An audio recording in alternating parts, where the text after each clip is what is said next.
Bonjour et bienvenue dans ce point bourse du 19 janvier 2022. Je rappelle que les informations et analyses données sur cette chaîne sont données à titre indicatif et ne peuvent pas être considérées comme un conseil en investissement. L'investissement en bourse est risqué et vous êtes responsable de tous les investissements que vous faites. Allez, on attaque avec le CAC 40. Alors le CAC 40 aujourd'hui qui prend 0,3%, mais qui continue un peu sa phase de correction. On voit qu'il évolue toujours sous cette oblique. Et entre nos deux points pivots qui étaient à 7180 et 7080. Donc pas grand chose à dire. Il y a pas quand même les petites capes qui ont eu un peu plus de mal ces derniers jours. Et là, c'est surtout le luxe hein, qui a énormément performé. Donc le luxe qui tire le CAC 40 à la hausse et qui est en train de se retourner. On va le voir tout à l'heure sur les actions. Allez, on attaque avec Air Liquide. Alors Air Liquide, ils font une petite correction également. Ils sont venus toucher leur support à 153. Attention, s'ils passent en dessous des 153, on pourra avoir une correction un peu plus sévère. Donc c'est ce qu'on va regarder ces prochains jours. Il y a quand même une grosse zone ici qui coïncide avec la moyenne à 50 jours, le support à 153, dans quelques jours, ce sera aussi cette longue oblique là, qui date d'un an et demi. Donc si ça casse à ce niveau-là, Air Liquide pourra corriger un peu plus sévèrement, donc attention. Airbus, Airbus c'est pareil, ils étaient partis un peu en surchauffe là au-dessus des 115.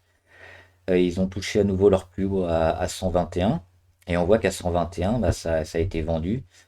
Et ça corrige depuis. Là on repasse quasiment au niveau de l'oblique. Donc si on voit la MACD, on est en train de se retourner. Le RSI idem, donc il y a de grandes chances que Airbus, ces prochains jours, aille toucher une zone entre les 112 et les 107 à minima. Donc c'est plutôt le moment d'alléger sur Airbus.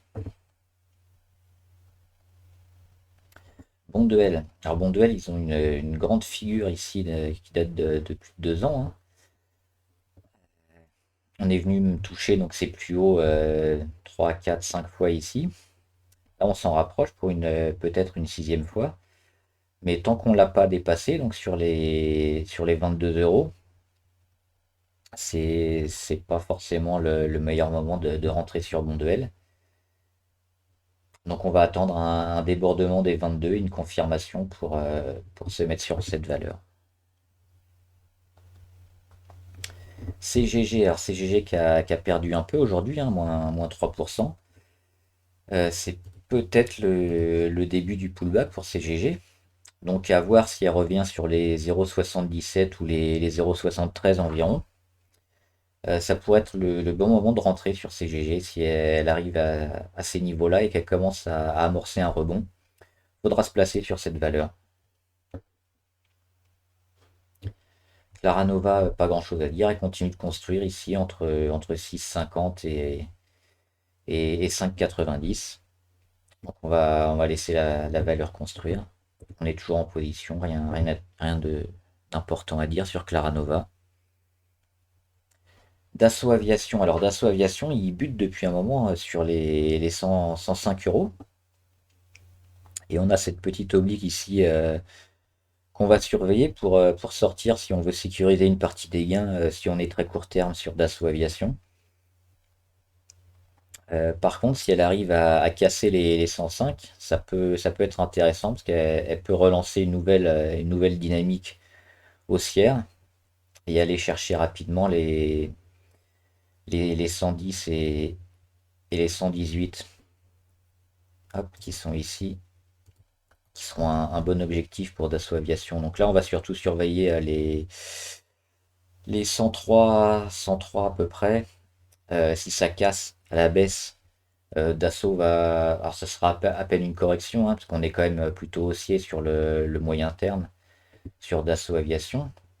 Mais si on veut ouais, sécuriser une partie des gains, ce sera intéressant de regarder ces niveaux-là. Et puis, à contrario, si on veut rentrer sur Dassault qu'on n'est pas encore dessus, On va attendre qu'elle franchisse les 105 et puis au-dessus de 105, on sera pas mal. Mais plutôt prudent quand même parce on est bien haut déjà au niveau des indicateurs. Donc c'est possible qu'on ait un petit pullback sur les 100 euros à peu près. On va regarder ça jeudi, vendredi. Forestia. Alors Forestia, assez pessimiste, hein, parce qu'elle est revenue toucher ici plusieurs fois une zone à 44-45 et ça a été vendu.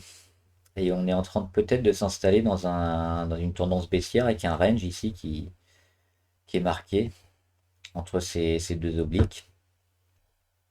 Donc Forestia, on risque de percer à nouveau les moyennes ici. Donc si on vient sur les 42 et qu'on perce, ce sera très négatif sur Forestia. Après, si on revient sur les 42, qu'on construit et qu'on revient attaquer les 43-44 pour tester l'oblique, là on pourra être positif et peut-être rentrer sur la valeur au-dessus des 44.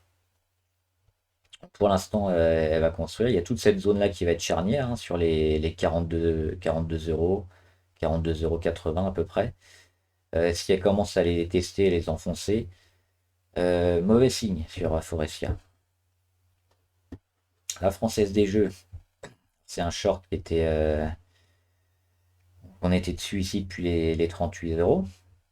Ça continue de baisser, hein, tous les jours un petit peu. Donc le premier objectif toujours là 36. Pas de raison de racheter la FDJ pour l'instant. Euh, on a un deuxième aussi objectif qui est un peu plus loin, hein, sur les 30, 34, 60 environ. On va attendre de voir, mais pour l'instant la valeur continue de dégrader en permanence, donc on surveille les indicateurs. Et si elle casse ici cette zone des 36, ça peut casser rapidement, hein, comme le chandelier ici du 2 décembre. Donc ça peut être intéressant de toujours être en VAD, de ne pas racheter la Française des Jeux, parce que la tendance est vraiment baissière, hein. On regarde, si on dézoome un peu, tout est en train de se retourner. On n'a pas attaqué les obliques, on n'a pas attaqué les moyennes, on est en train d'étirer les Bollinger vers le bas, donc très négatif sur la Française des Jeux. Genoa, on est allé, on a frôlé les 4,80 et on est en train de faire le pullback en ce moment. Donc rien d'inquiétant, on est encore dans le scénario privilégié sur la poussée haussière de Genoa. Donc on peut rester en position. Ce qu'il faudra surveiller, c'est cette zone ici entre 4,30 et 4,40. Elle peut être testée, mais pas trop enfoncée, sinon ça voudra dire une réintégration sous l'oblique ici des 4,20 et ce sera négatif. Hermès, on le disait tout à l'heure avec le CAC 40 qui est surpondéré en luxe. Si le CAC 40 pardon, a bien marché aujourd'hui, c'est grâce au luxe. Donc on a Hermès, LVMH, Christian Dior qui ont tous bien performé. Et on le voit ici, la zone sur les 1300, hein, a bien servi de support à Hermès pour enfin arrêter son hémorragie. Alors pour autant, est-ce qu'on est sorti de l'affaire bientôt? Parce que on est repassé au-dessus de notre deuxième support là, 1354. Donc là, c'est une deuxième bonne nouvelle. La troisième bonne nouvelle, ce sera quand on arrivera à casser cette oblique. Donc ça pourrait être fait dès cette fin de semaine, à se remettre sur les 1375, 1380 environ. Et là, on aura fait probablement le plus dur sur Hermès. Donc se mettre en position sur Hermès dès aujourd'hui ou demain après-demain sur les 1380. Ça pourrait être une bonne chose, d'autant qu'elle a tenu, on voit cette oblique depuis un moment, hein, quasiment 6-8 mois. C'est quoi? C'est le mois de mars, donc un peu plus 10 mois. Euh, Elle est venue le retester ici, donc c'était quasiment sur ses moyennes les plus longues. Et ça a fonctionné, donc le luxe est en train de revenir. Peut-être le bon moment de se replacer dessus, parce qu'on a eu une belle correction, hein, qui s'est faite. Donc le rebond est en train de se refaire sur Hermès. Just Eat, on surveille toujours, hein. On a cette zone des 50 qu'il faudra casser pour aller chercher un peu plus haut et puis les 65. Pour l'instant, ça se fait pas. On voit que les chandeliers sont très petits. On perd un peu de volatilité, donc on attend que les volumes reviennent. Pour l'instant, pas grand-chose à dire, mais si on tient les 45-46, on sera positif pour aller chercher les 50 et sur dépassement des 50, se mettre en position. Le grand, on avait bien mis cet oblique ici qui nous servait de stop, hein, pour sortir de la valeur, parce qu'avec ce chandelier-là, c'était pas encore catastrophique sur le grand, parce qu'on revenait sur la moyenne à 50 et puis quasiment sur l'oblique. On voit qu'elle a rebondi les jours d'après, mais cet oblique-là, ça nous donnait vraiment l'indication, avec la moyenne à 50 jours aussi, pour sortir. Donc fallait mettre un stop ici sur cette zone, sur les 99 ou un peu en dessous si on voulait, les 98,5 pour sortir s'il y avait une mauvaise nouvelle sur le grand. Et c'est ce qu'elle a fait ici, elle a cassé l'oblique, elle a cassé la moyenne, donc ce chandelier du 14 janvier, il est très mauvais. Il annonce que du rouge à suivre pour le grand, et on voit ça continue. Donc aujourd'hui, là, ça a à peine, on prend 0,1%, mais on est encore allé tester des plus bas. On est assez négatif sur le grand. On va peut-être aller chercher la moyenne à 200 jours avant de commencer à rebondir, mais si on est dessus,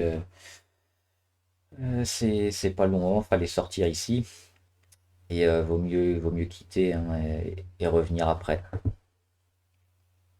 LVMH, donc le luxe qui marche bien, plus de 3% encore aujourd'hui pour LVMH. Pareil, alors eux, ils ont rebondi juste au-dessus de leur moyenne à 200 jours, un peu comme Hermès. Ils sont un peu plus résilients qu'Hermès, hein, puisqu'ils ont moins corrigé. Mais c'est bon signe aussi pour le CAC et pour le luxe. Alors le seul point négatif, c'est qu'on voit qu'elle est venue chercher ici avec cette mèche haute, pile sur l'oblique, ici l'oblique qu'on suivait. Donc il faudra repasser au-dessus pour à nouveau être vraiment positif sur LVMH. Là on est toujours dans une petite correction. Donc dans cette zone-là, sous l'oblique baissière.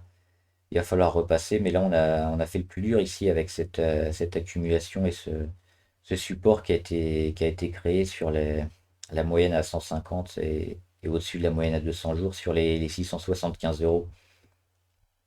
Donc maintenant on va surveiller une zone autour des 680 euros et qui va monter avec cette oblique, hein, pareil, une oblique comme sur Hermès qui date du mois de mars à peu près, hein, novembre, raté, qui date du mois de novembre.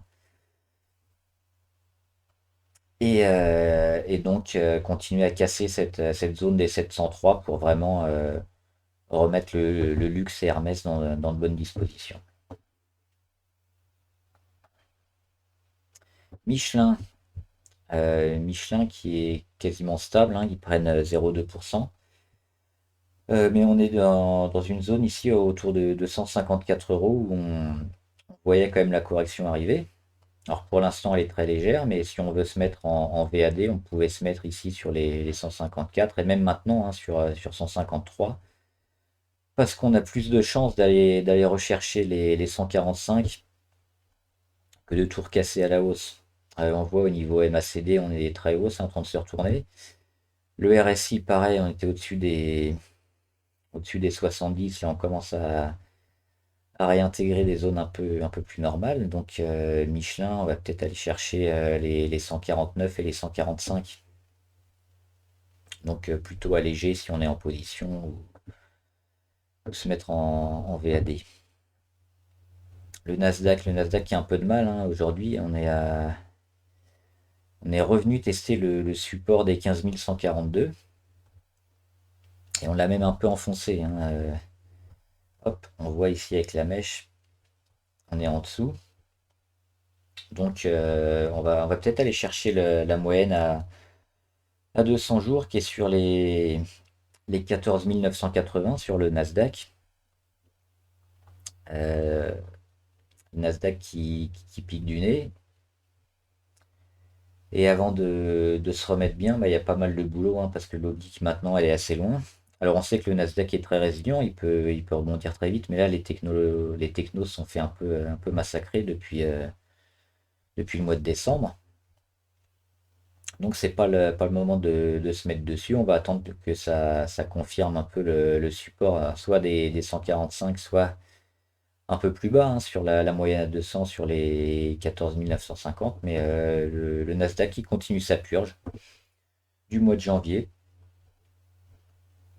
On va laisser construire et puis on verra dans quelques jours si le Nasdaq apporte des bonnes nouvelles.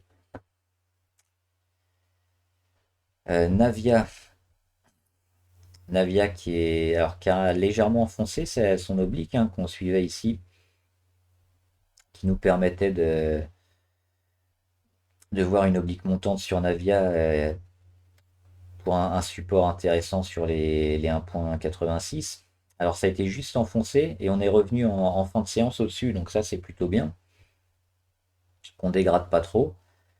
On reste en position toujours pour aller chercher ces 2,0, 2,0, 2,1, pardon, 2,20. Mais si on dépasse les 1,17, si on va chercher les 1,17 et qu'on les casse à la baisse, on risque d'être pessimiste sur Navia qui a vraiment du mal. Alors ces derniers jours, elle les a testés à la hausse plusieurs fois, assez rapprochées, donc ça c'est le point positif.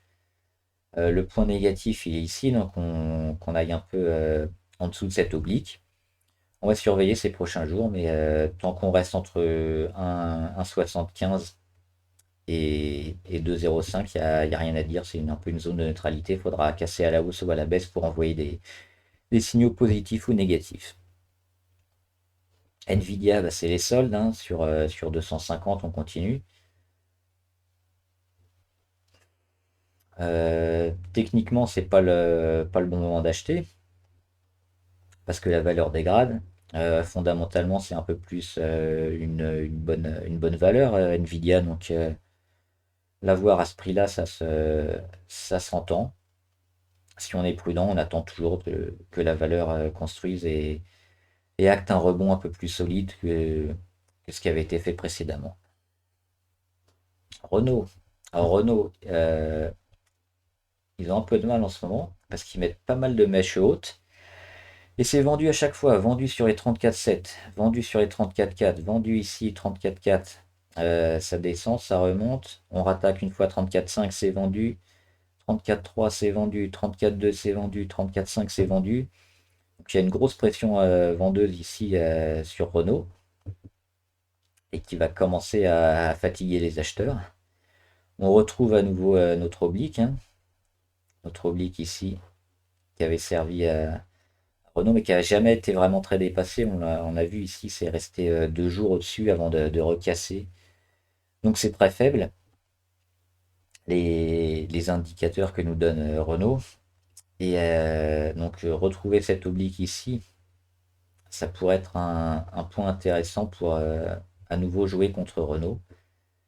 Au niveau MACD et RSI, ça s'entend aussi, hein. Donc ouais, plutôt pessimiste sur Renault. Moi, je jouerais contre le titre et puis comme objectif, aller rechercher au moins les 32,3 et peut-être les 30,8. Ruby.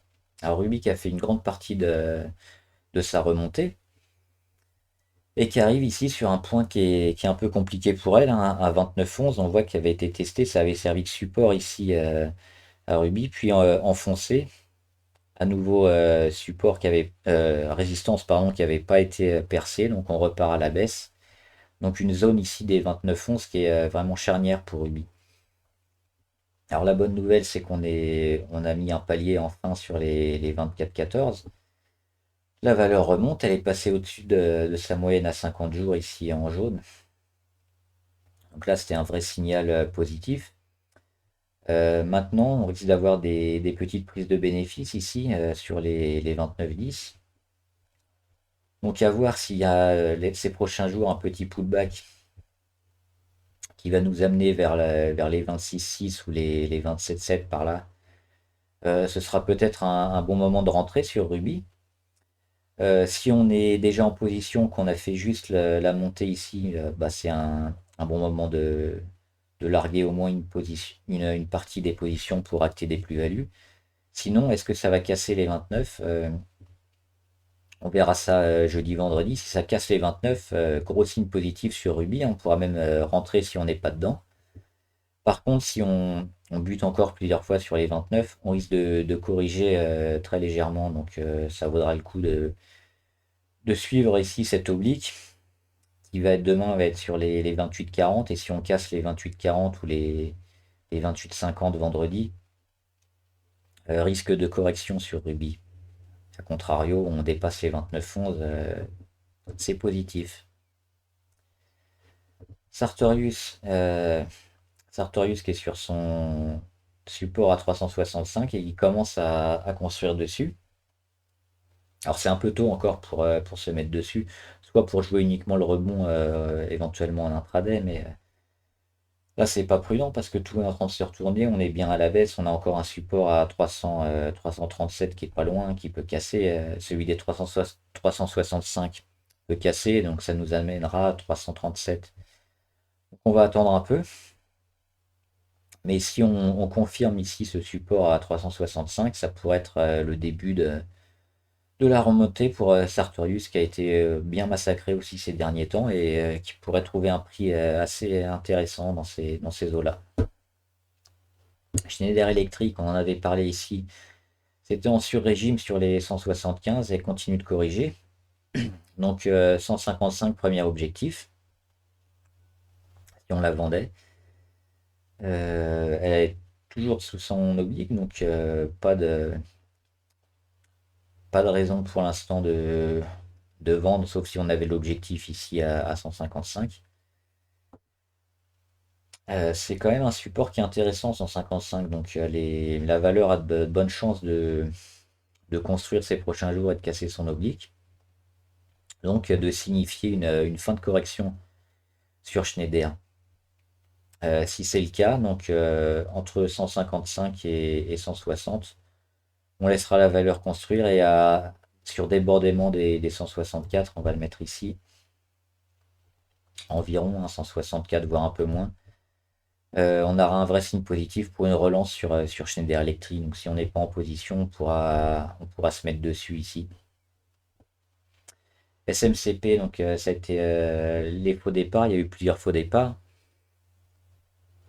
SMCP en fait partie, donc elle avait cassé une oblique, elle a réintégré, elle déçoit. Donc on est parti de SMCP. Et si vous êtes dessus, attention parce que ça peut encore corriger un petit peu.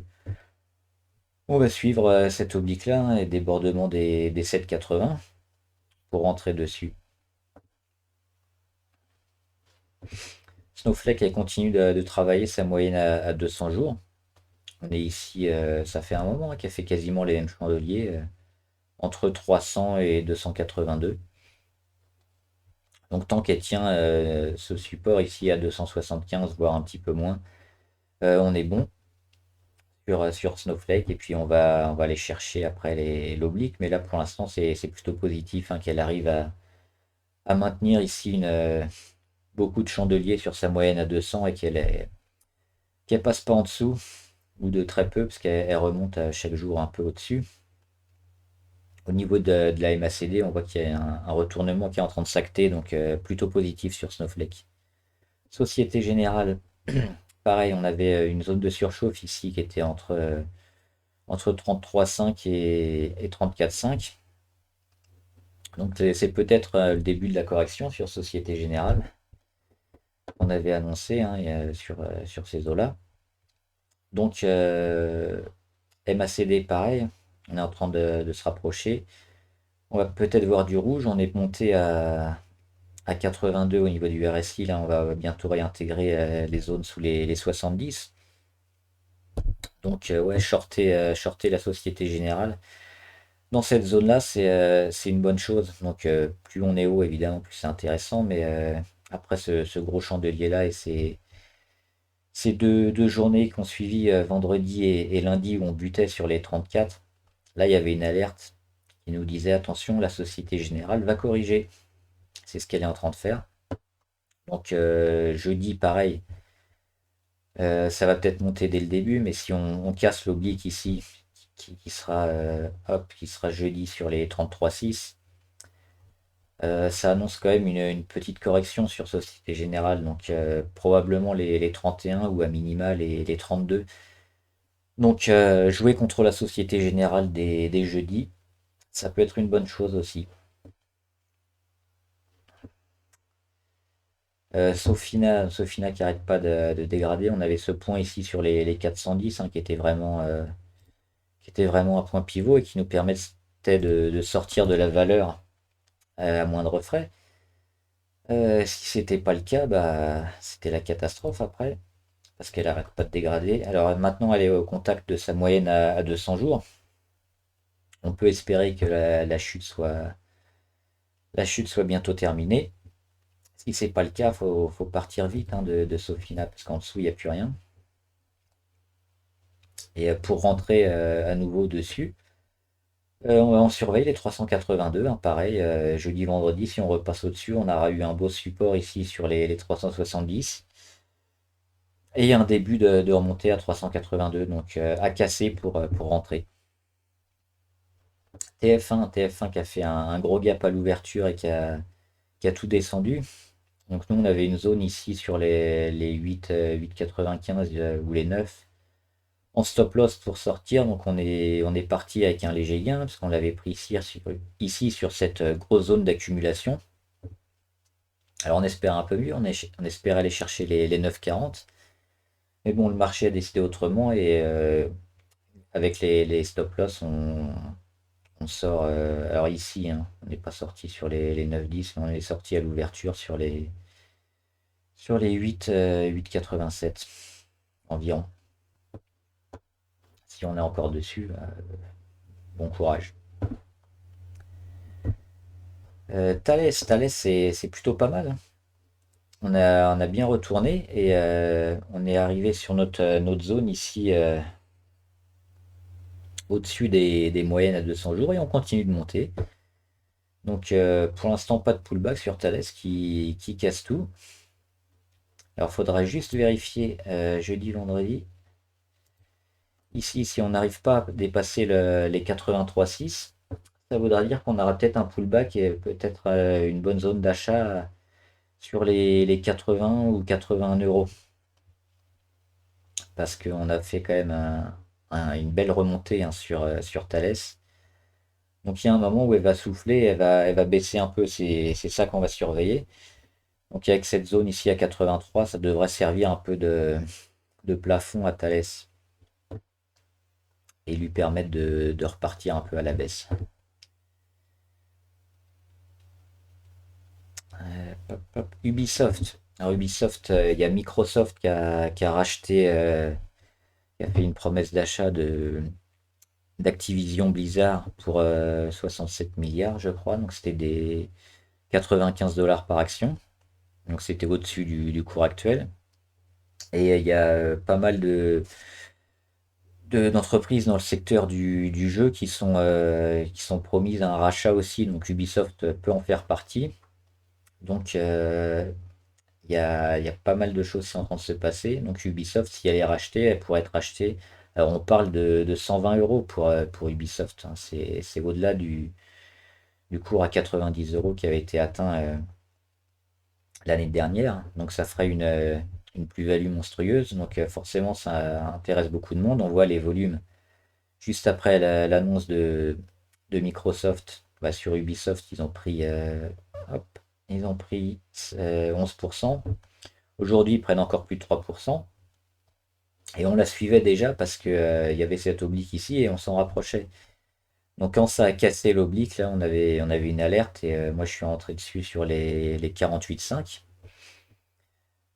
Donc Ubisoft, il y a des chances que ça continue de monter ces prochains jours. Donc là, on est déjà en phase de retournement. On va attaquer la moyenne à 200 jours, mais surtout spéculatif avec les possibles rachats de Microsoft ou autres. Valneva, ils ont décroché aujourd'hui, mais ils ont quand même réagi sur leur dernier palier à 12,7. Donc en dessous de 12,7, on pourra abandonner la valeur, hein. Sinon, on est toujours en phase spéculative et on attend un rebond pour aller chercher une zone autour des 20. Voilà, je crois qu'on a tout fait. Ah, il me semble qu'on a tout fait. Abonnez-vous pour être au courant des dernières vidéos qui sortent.